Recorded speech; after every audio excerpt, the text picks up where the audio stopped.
Hey, energy flow plan for February. And I want to share one piece of what has dropped in. So every lunar cycle, we get to focus on an energetic body.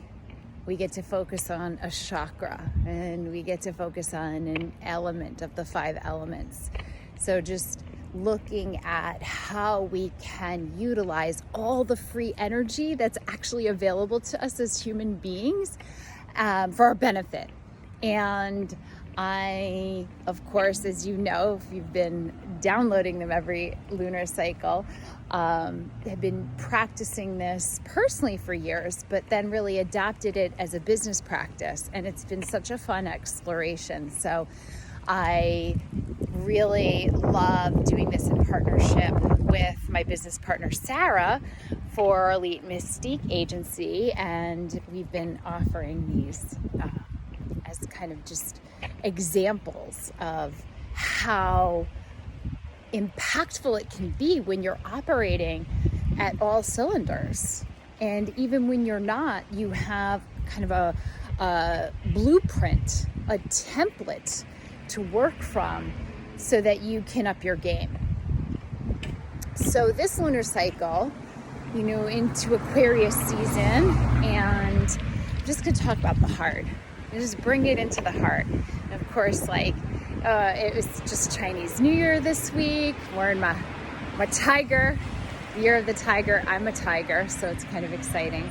And just, putting forth this for the whole year, really, this frequency of bravery. And when I think of bravery and I think of the tiger, I also think of the lion, and it's the heart, and it's having that courage and being bold, and fortune favors the bold, right? And it's how we're showing up and doing the things that feel good to us, being brave enough to be ourselves. And that requires a lot of love of self. And that's not always something we're taught. But when we are in that, we feel energized because it's righteous, it's human, we're programmed for this in our biology. So bringing it back to the heart, nourishing the heart in so many different ways. But this lunar cycle, what we'll be focusing on is for the heart, allowing it to actually come out of its box. When I say box, I mean like how the mind kind of squashes our heart's joy, our heart's expression. And everything gets filtered through our thoughts. And if we just simply are brave enough to allow our heart to speak, what would it say? And coming back to those thoughts, like being so aware of the thoughts that you're thinking all day long. And are they nice or not? And if they're not, how can you change that? And how can you get really devoted and disciplined around not only noticing what the chatter is and if it's nice, but if it isn't, what can you start to say instead? And I'm just going to tell a very personal story because it relates to the heart in terms of relationship. And this is a month where many of us kind of focus in on that energy, albeit Valentine's Day, I don't know. I think it's pretty cool. So I don't talk about this often at all. And my business partner reminded me the other day of maybe it's time that I show up in some bravery around this and stop feeling so insecure about this very creative relationship that I have with I don't even call him a former husband anymore. I call him my compadre, my companion. And what we're establishing and reimagining for our family life and for our daughter. And although I have no idea how I would even define what we are. And everybody around us is always trying to put us into some sort of a label. Are you guys together? Are you not? Are you platonic? Are you dating? Are you this? Are you that? Are you living together? Are you cohabitating? And it's like we both just have decided to be brave enough to say we don't have an answer, and it's okay.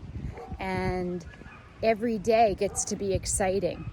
But one thing that I noticed as I started to mend and heal my relationship with him, which was very painful and very broken, and we separated and we fought and we fought. And one of the things that I saw that I constantly thought about was all of the things that he didn't do.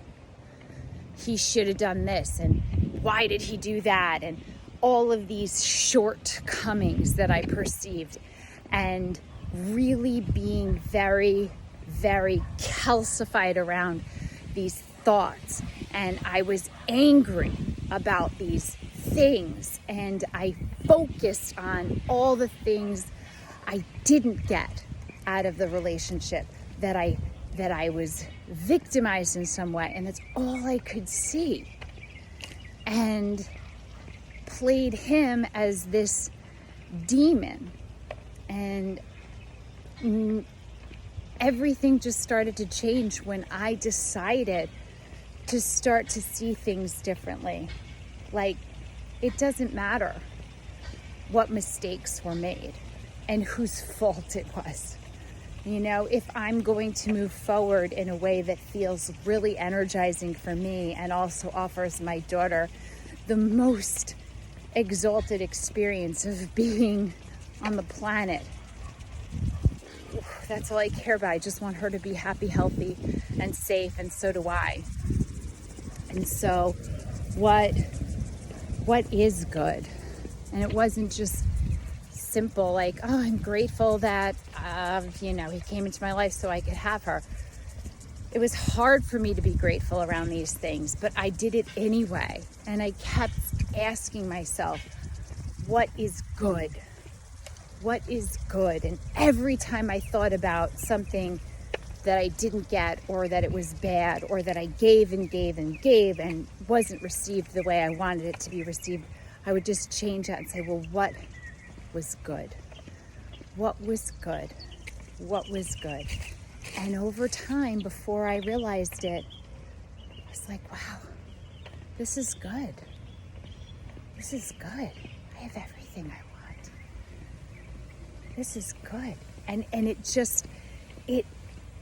I jumped into a different timeline. Like, I jumped into this lifeline where I saw this vision of like companionship, deep friendship, trust, offering this very exciting environment for my daughter, relationship the way I wanted it, what felt good to me, and seeing the good.